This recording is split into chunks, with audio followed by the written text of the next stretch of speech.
And we're back as the dog walks away with his toy. I think that's what I say at every start of these videos now is, and we're back. Week 10 of the off season. This is starting March 3rd on a Sunday with a 45-minute walk at work, taking an off day. And we are on Monday throwing. Notice it's even wetter than last week, and it doesn't dry up. So it sucks.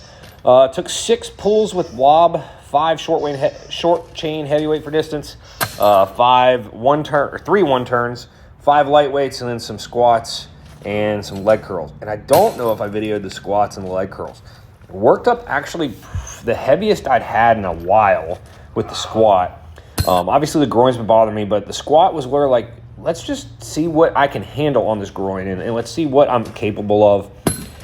And I worked up to 462 beltless to a 20-inch box plus. I don't know how high the box was. It was like the top of my box plus 2 mats and a red pad. So,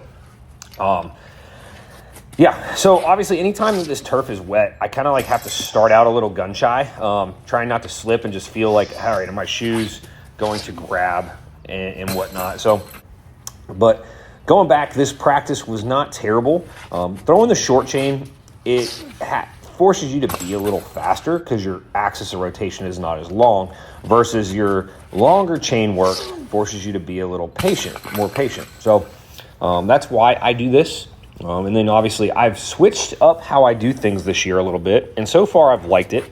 And that is I'm throwing my full throws before my drill. So now a 1-turn. So some people would do it opposite and work the drill first and then try to extrapolate it into a full throw. And I'm using it kind of in reverse. There's a little bit of my ideology relates to, and if people are interested in this, with Blatnik and the transfer training, and you look at, this is not exact by any means because we also throw multiple events, but you kind of go from competitive event backwards, and really it's also more from a training standpoint. So that's why you'll see me throw and then jump, sprint, lift if I did it all in one day. I'm working from highest and most sport-specific movement further away from that. So yes, in Blatnik theory, you could do drill first, but I'm wanting to have the higher quality in my full throw before I move on to my drill work. And then obviously with the weights for distance, you have to argue, are you going to do the light one first or the heavy one first?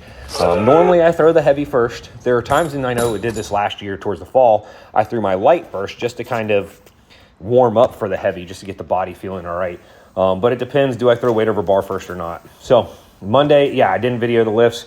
Back squat, kind of some singles, heavy sets up to, like I said, 460.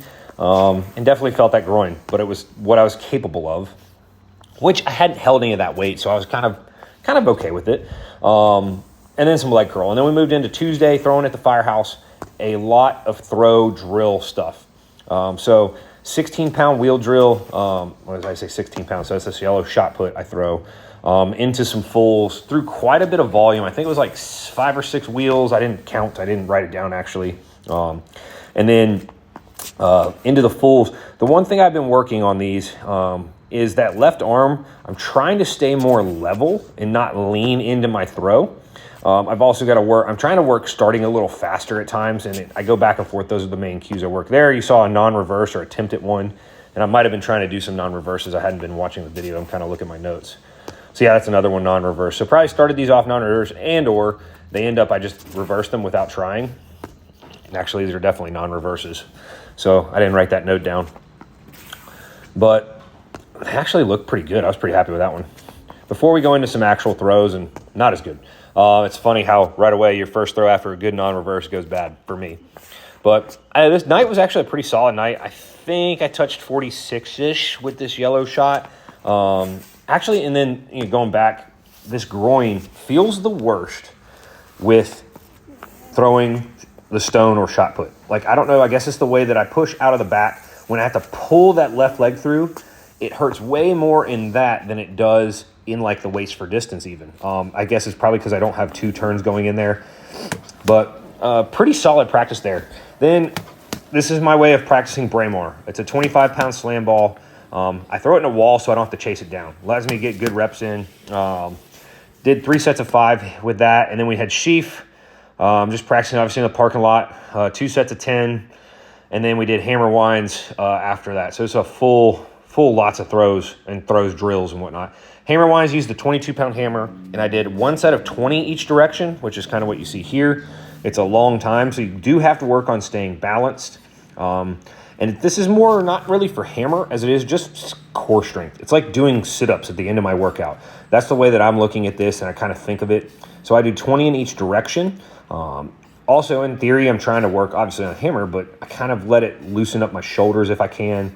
It doesn't look great. I cut my arms a little short overhead, but once again, I'm just doing winds. I'm in a parking lot, don't want to break anything. And then I do 2 sets of 10 each direction. Move on to the next day, still at work because I probably worked at 48.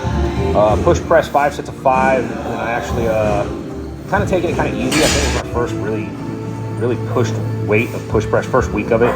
And then did a top set of 245 for 3. And then did some Smith machine incline, some inverted rows, and some arms and whatnot. So nothing crazy. Now, I do not have the notes on these hammer throws, but I can tell you what I look like I am doing right there. That was obviously a 5 wind, but they are super, super slow.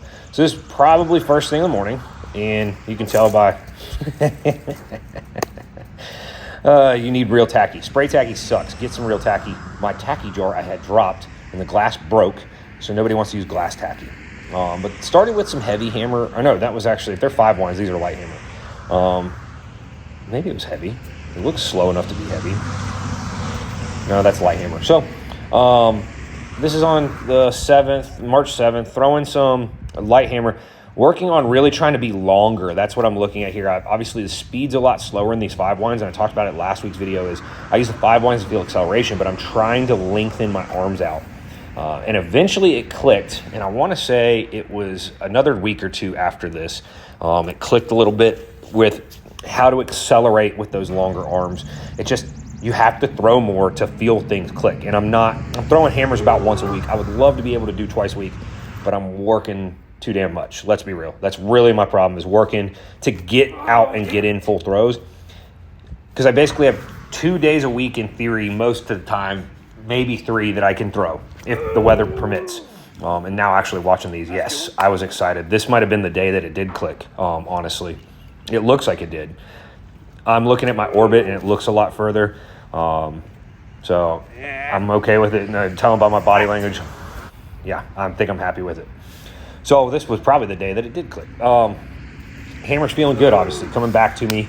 Yes. Oh, I'm mad there because I knew I missed it. It stuck to my hands. But I wish I could throw hammer twice a week. But if I'm missing, and this maybe I moved, that's what I did. I moved to heavy hammer. And it's like I forgot how to throw. So you can enjoy my disapproval. This was the day it took everything I had in me to throw 90 foot in practice. I was super not happy. After light hammer was actually feeling really good. It's like I forgot how to throw. But it's devil in the details, I guess. I wish I could throw weights twice a week and hammers twice a week. It's just a lot on my body, and it's a lot for me, a lot of time to get out and do both. So I'm basically doing about once a week guaranteed. Now after this session, went in, hit some power step-ups, which you see here, and seeing these again, I need to do these more, and you get to watch my fat jiggle. But hit these 5 sets of 5 each side. I can tell the imbalance in one side or the other with my bad leg, my quad with the nerve damage. Some power runner and some GHR sit-ups, and then sandbag over bar. Work my way up to 250 over 2 over a 56-inch bar. So you get to see a little bit of that warming up. Just like to do something different. If you follow Tom Haviland, he does odd lift du jour, which is kind of your odd lift of the week, maybe of the day. But trying to do something different that challenges you a little different, challenges your body a little different. I'm really enjoying it. So that was 225. Here's the 250. Actually went better than the 225. You can see I have my left groin wrapped up. It wasn't really bad doing these. I expected it maybe to be a little worse, but felt good. Did not video it, but bench pressed a single up to 345 and then 315 for 12 in the slingshot, and then hit some grip and some of that hammer strength pull down you see right here at the firehouse the next day. This is Friday the 8th. So I've been playing with some grip strength stuff just for fun, and Rel is like, just something different, and you know, challenges your mind a little different, challenges your back a little different. And also, like, if my grip's stronger, my hook grip can be more relaxed. I can hopefully throw farther. That's at least what I'm telling myself. So box jumps, 3 sets of 10. Ab wheel, 3 sets of 10 with a 10-kilo plate. Reverse hypers, 3 sets of 15 with just 90 pounds on here. This is kind of my warm-up for the deadlifts today. And, you know, trying to increase the workload there. You can see it's about 10:30 in the morning, getting a little later start, probably a longer night at work. Didn't throw before lifting this day. Goal was just to get some good deadlifts in. And it was a Saturday morning. So deadlifts hit 375 double overhand. And there it is, 440 double overhand. I'm obviously doing 4-inch blocks. But this was moving good. And I had inverse curl and leg extensions after this. But it was moving really good. Feeling good, feeling strong. Really liked this set. There you go. Moving 10 times better. Felt explosive. I was like, heck yeah, deadlifts back, baby. Until the last set, and I have it in here. It's the last video. Tweaked my back on the first rep. 4 sets of 5. Last set, or 5 sets of 4. 5 sets of 5. 4 sets. I don't know. Nothing. Just tweaked, and I was done. And actually, yeah, I did do the accessory work, but that was it. 1 rep, done.